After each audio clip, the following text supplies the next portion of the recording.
last 2 weeks, probably you noticed from the other passage, when we talk about educating our children. Last 2 weeks, we were talking about leadership, and somehow, I think last Sunday, Reverend Sarvito gave a beautiful sermon about 3 great kingships, and he concluded that our children, they are the future leaders, future kings and queens, and they are our future hope, the ones going to lead us. As I was listening to that sermon last week, I started thinking, I heard that before, but never really struck me that deeply like last week. Then started thinking that, do I really understand what does that mean? How important mission is that? Raising our future kings and queens. In my case, just queens. Only girls. But I think as a whole, as a community, we have that responsibility of raising all of our children all together. And when I think about that, I could not fully understood. And so I decided to learn more about that. Then from the beginning of last week, as soon as I went back, I started picking some passages. I know that True Father talked a great lot about parenting and educating our children. In fact, Book 4, Chapter 9 is all about that. Then I could see that is the greatest mission our God given to us. It's a God-given responsibility to raise God's sons, God's own children, God's own sons and daughters. And we have to be very, very careful, and we have to be really knowing how important is that. And while I was going through Chonsangyong, I thought it is really deep and worth sharing. That's why I thought of sharing these points with you. In some of the topics, I want to read from Chonsangyong itself. It says from the very beginning of chapter 9, says, what should parents teach their children? The passage says, God's love and true parental love, which cannot be found, I think that's on the screen also, which cannot be found in the secular world, are the greatest inheritance we can bequeath to our children. We must educate them well about God and what God's love is like. As our children do not know about them, we have to be parents who can love them like God on His behalf, so that they can find Him through us. And that's so deep. And last week also, we saw that parents and grandparents are representing God.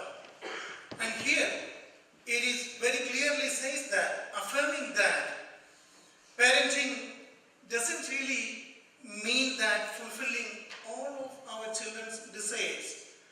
Most of the time, we are not able to fully fulfill their desires and buy whatever they want us to buy. But it is the most important mission God given to human beings. God is our eternal parent. Our God is our Father. Same time, God is our mother. Our children has to understand that from us. There is no way our children can understand that without our position. If we don't embody that, they can't understand that. That's what it says. On His behalf, so that they can find God through us. That's what God wants us to do. When we are doing that, we are able to give them a chance.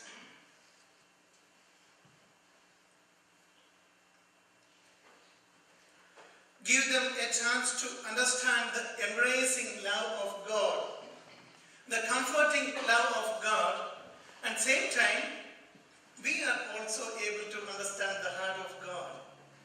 Many times, we don't fully understand. We sometimes feel God is so powerful, God can do anything.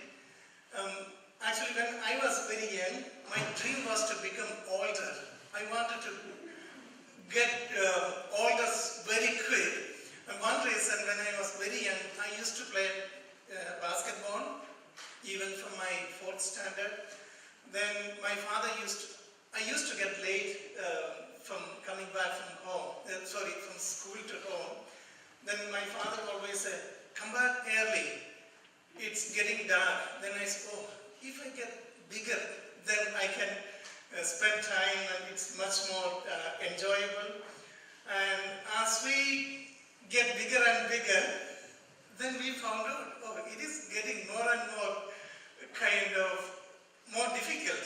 When we are young, it is much easier. And as we really become parents, somehow we really understand that parenting is cannot do much, and that kind of cannot, in the sense like we have a lot of, we love our children, but cannot force them and cannot just, not like our thinking about God.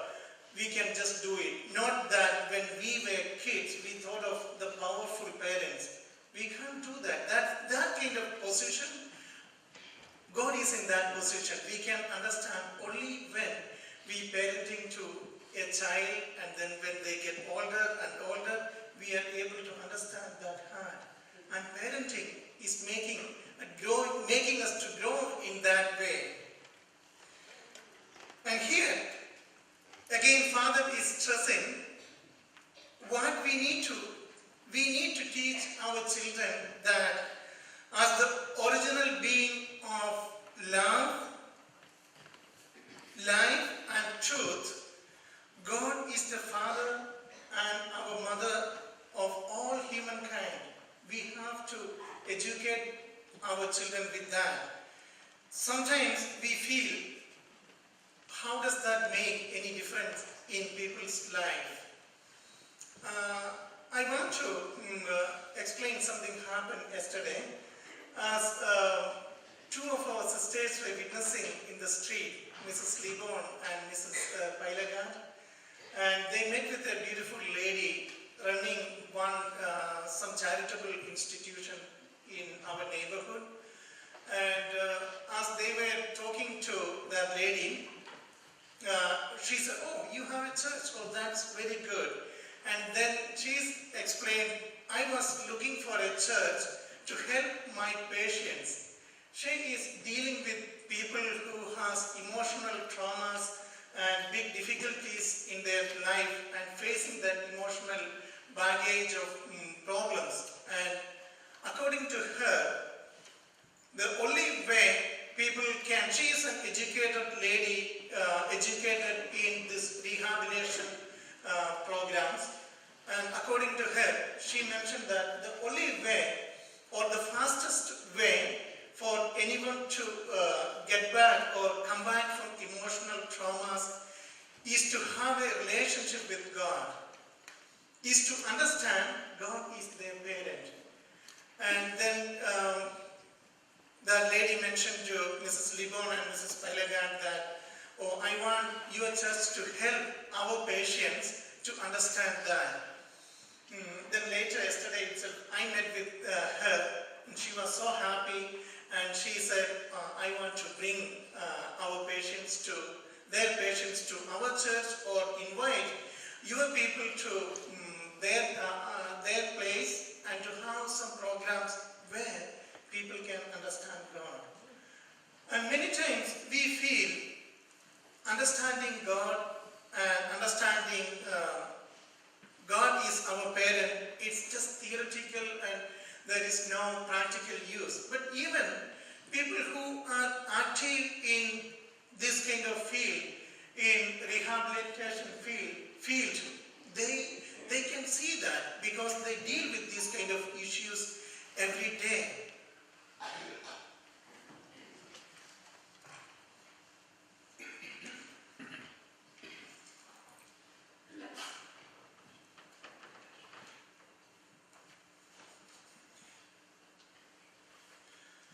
And she somehow concluded that I really want to encourage everyone to learn about God, and thus they will find value in them and they will be able to live a life without having that emotional baggage of their past.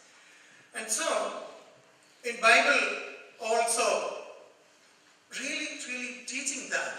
In Bible, Ephesians 6:4 says, "And ye fathers, provoke not your children to wrath, but bring them up in the nurture and admonition of the Lord."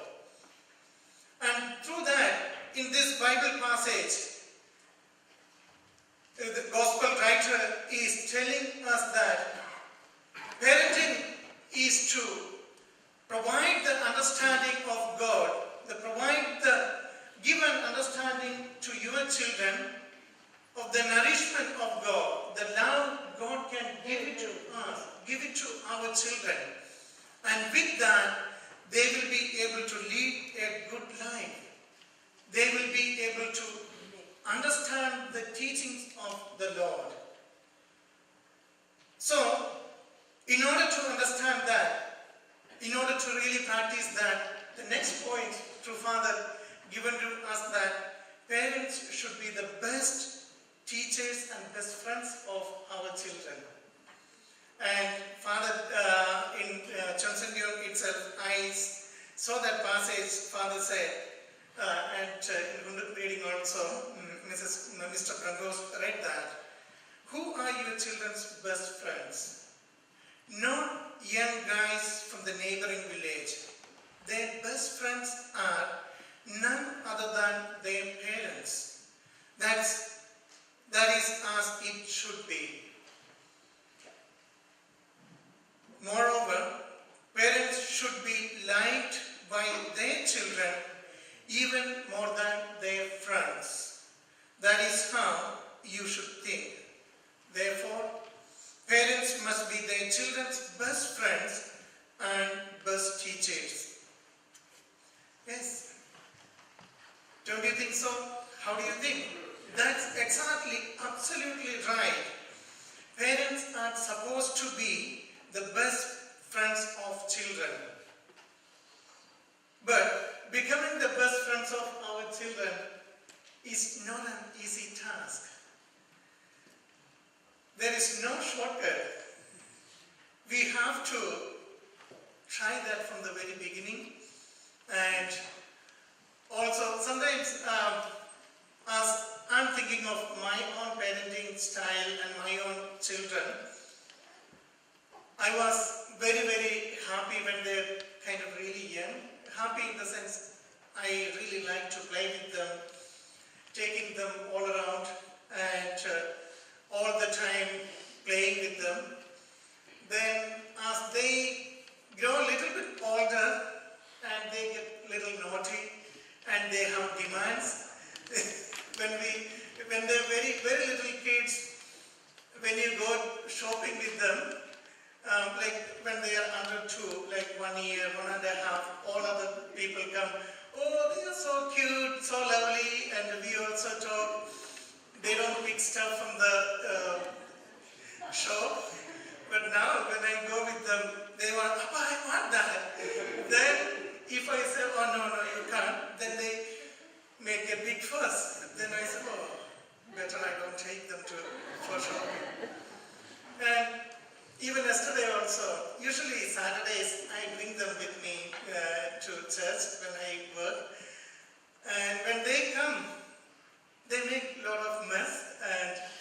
So I try to tell my wife, it's better we don't bring them. You don't have to come. Stay home. It's because it's difficult when they are getting older, they have demands. Then, as I remember, as I was typing something yesterday, almost 5 or 6 times my older child came and talked about her stories in the school. Oh, Appa, I had my friend Mana did this, and I don't know why she did that. Anyway, I didn't fully remember what all. But yesterday I was so busy, I could not fully focus. But then when I reflect, and that's the time, they want to have time with us.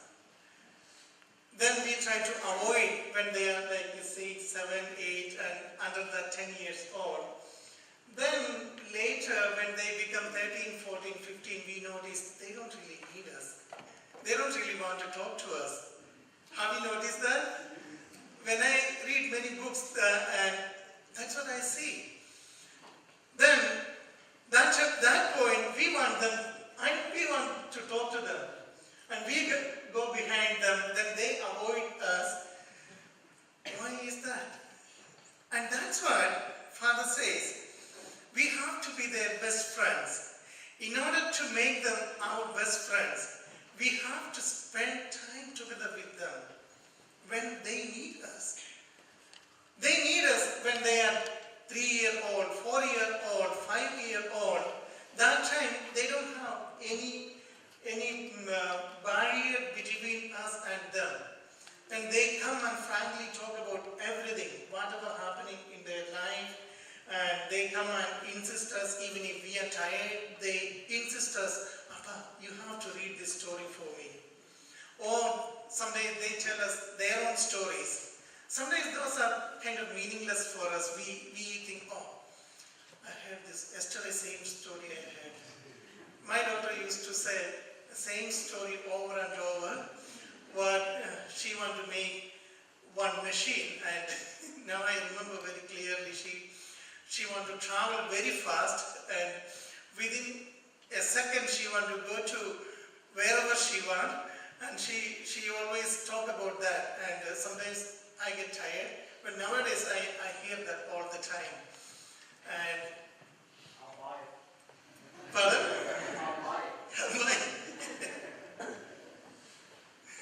Then, if we don't do that, after then, when they get 10 or 12 years old, it's so hard. It's possible, but I'm not saying it is not possible, but that's a harder path. And even that also, we have to really invest. Otherwise, and sometimes we can think that, oh, I need to make money, more money, in order to make their life secure. In order to send them to best university, I have to make money right now. And that's what many times we think when children are all younger. But what is the use of all the money if we don't have any relationship with our kids? It's much more important to keep our children with us than they having the best job or than they having the best education in the world. I totally agree we have to have the best education for our children to become very good leaders of the world. But same time, this is much more important than that. Educating in love and having that relationship centered on love with our children, that's the most important thing we can give to our children.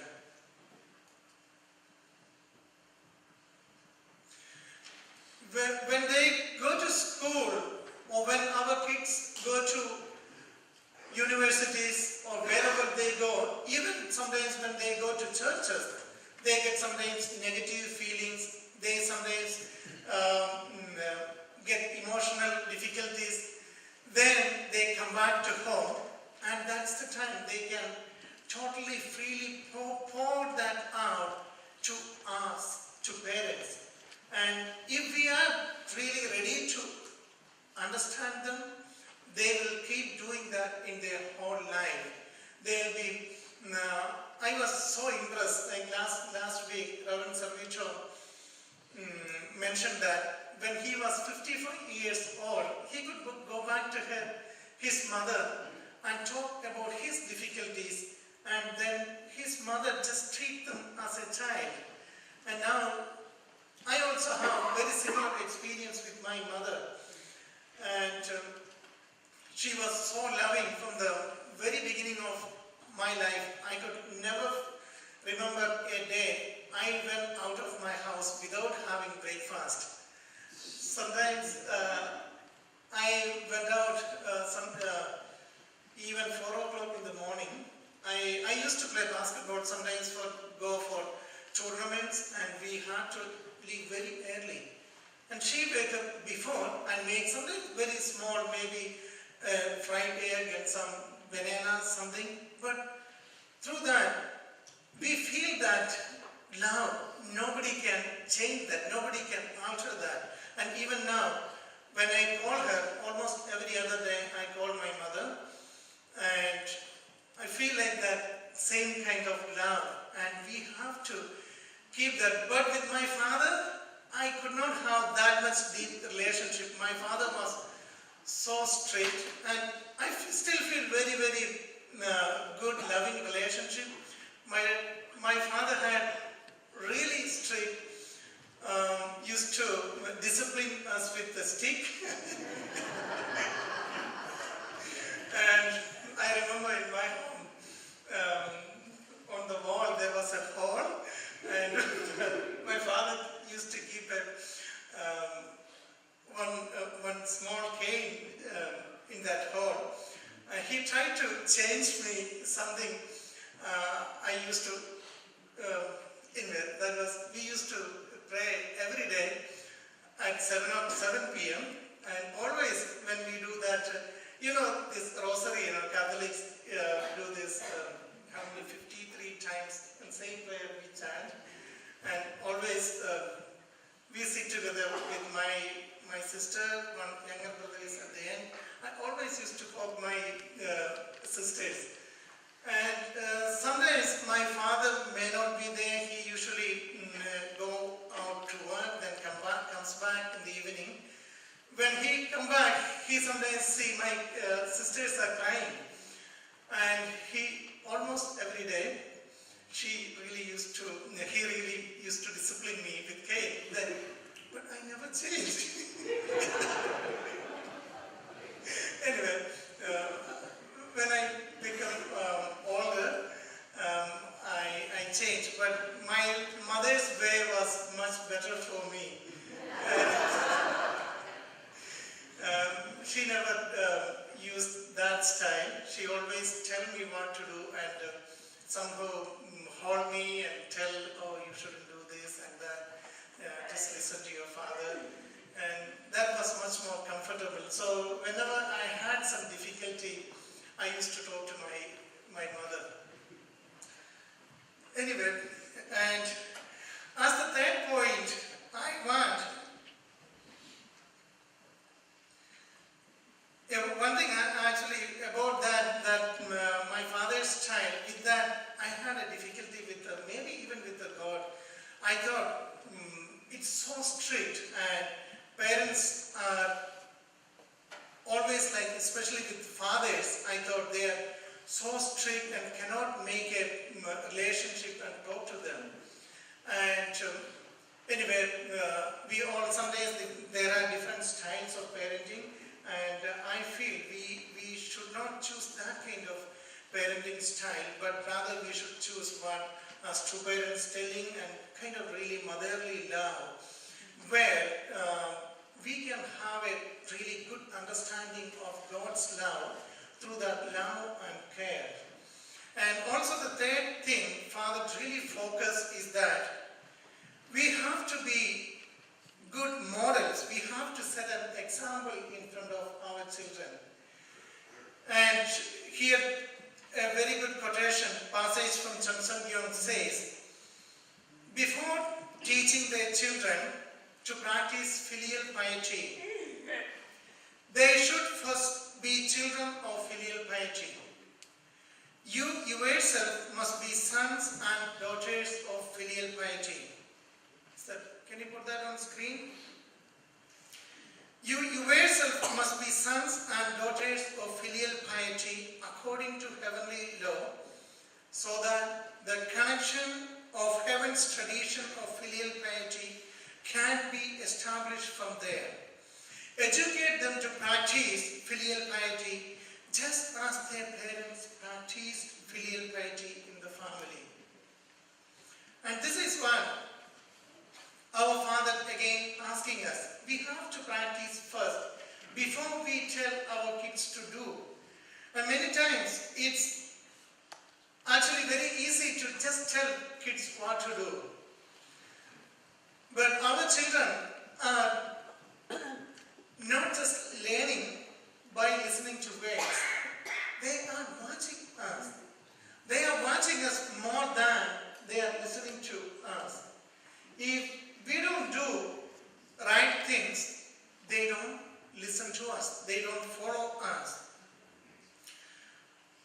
If we don't become the best parents they can be proud of, they would naturally make a kind of conclusion that, oh, this is not something very important. My parents are not really following, so I don't really have to do that.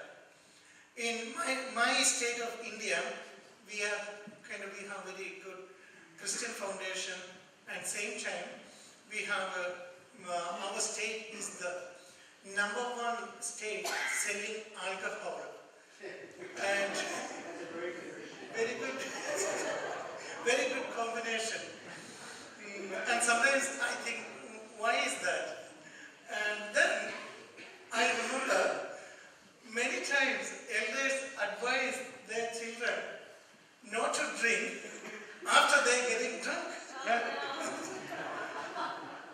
And they tell their kids not to smoke while they are smoking. They say, hey kids, don't do this. We know it is bad, but I can't stop this. If it is so bad, then they should first stop. Otherwise, kids never listen. And I could never understand what is the problem of drinking and smoking until I get really, anyway, I never was a big smoker or drink person who was using alcohol a lot, but I could really understand the deep meanings why we shouldn't do that only after I really become big and start reading about that. Otherwise, if parents don't do that, in our culture only, mostly men do that, but still, again and again it is passing down because they never cut off that relationship they make with alcohol and with tobacco, and they are just advising their children, stop it, never want. That's why we have to be very, very conscious about that. While I was preparing this, one story came to my mind, which I read in one of the Christian parenting book while I was a Sunday school teacher many years before. And that the story says about one old monk and a boy. There was an old monk in a village, and one time one mother took her child son who was eating a lot of sugar candies to this monk to advise the child. Then when they went there, monk had a very good discussion, and mother said, oh Guru, my child is eating a lot of sugar candies, and can you advise them not to do so? Then mother said, okay. Yeah, okay, I will do. Then he said, anyway, you come back next week. Then they thought, actually there was many people surrounding that monk. Then she went back she went back home. Then came back next week again. And same thing happened again this week. And monk was, this lady explained things, and then monk again said, okay, comes back next week. Then lady was a little bit upset. Why can't he tell my kids whatever he tell anyone? Always everyone follows that. Why he can advise my child? Maybe he hates me. Then again, finally, that week also they went. Then monk just said, hey, you are a very good son. Why don't you stop eating sugar candies? That's all monk did. Then asked him to go back. Then he didn't ask them to come back or anything. Then somehow when they go back, this child did not eat sugar candies and he stopped. Then mother was happy, same time very, very upset about monk. Then next week when again they had the public program, this lady came back. Instead of thanking them, this lady got upset with monk. Why couldn't you advise my child when we came the first week? Then monk said, I was eating too much sugar candies. I was eating a lot. I tried first week. I could not stop. Then I tried all throughout the second week, and finally I could stop. And that's why I wanted to tell them. I never give any advice which I cannot give it to I cannot do by myself. And that's the key. If we are not able to practice something in our life, we can advise anyone. Even if we advise, that advice doesn't come from our heart. It cannot come from our heart. So nobody can follow that. That's why it's so important we do that. And again, I want to do that when we talk about parenting and everything. It's not just force all the things we do on our kids. Sometimes we may do hunduke at 5 o'clock, maybe whole 1 hour, and some of us do more than that. And sometimes our kids may not be able to do that. And if they can't do that fully, that's okay. Don't expect them to understand what we do exactly the way we do and we understand. And we are expecting things in our own ways from our kids, and don't always expect that. But by watching us, one point they will become like us. And that may, for some children, it may take some more time. Some children, it may take short time. So some point they will understand if we are able to keep that standard we have. And it's more important we spend time with them, understand them, listen to them, so that everything can work out. And finally, I want all of you to really remind to bless your children with your words, with my words. I have to bless them. My blessing means affirming words, affirming that their future will be promising, their future will be bright, and their future will be wonderful, and we will be there all the time. And Bible says, and in the right after creation, God gave them blessing, and that blessing is the same now also. We have to affirm that all the time while we are raising our children. Many times when we are dealing with our children, it's easy to say that, oh, you are not good kids. Sometimes we do that very answer, just simple words, but that doesn't go away from them.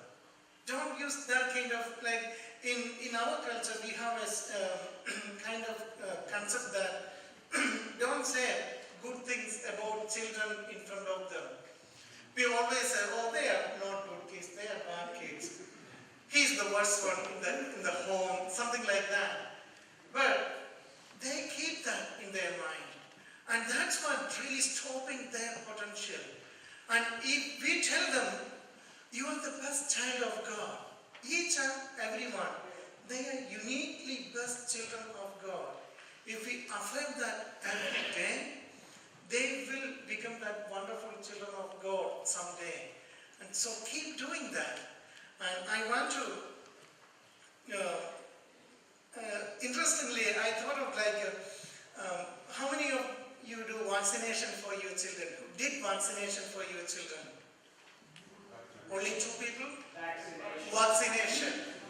Flu shots and all those things. I know all of you probably do that. Here it's a law. We can't do that without doing vaccination. You can't even go to school. But vaccination, what is that? It protects from all kind of physical diseases. It protects our children from diseases. Same time, I feel this raising parents with a proper love is just a vaccination which can protect from all kind of relationship problems, all kind of problems of love and problems they face in their relationship with other people. And so, brothers and sisters, I want to conclude this message by reminding you just these 3 or 4 points I talk about. Please raise your children with the understanding of God and God's parental love, and become the best parents or become the best friends of your children. First practice before we advise our children. Before we teach, practice, and bless them with your promising, affirming, nurturing words. Through that, they will be able to understand God. So, they will be able to really, really become wonderful leaders of Channel God. They will be able to become real future kings and queens. Thank you.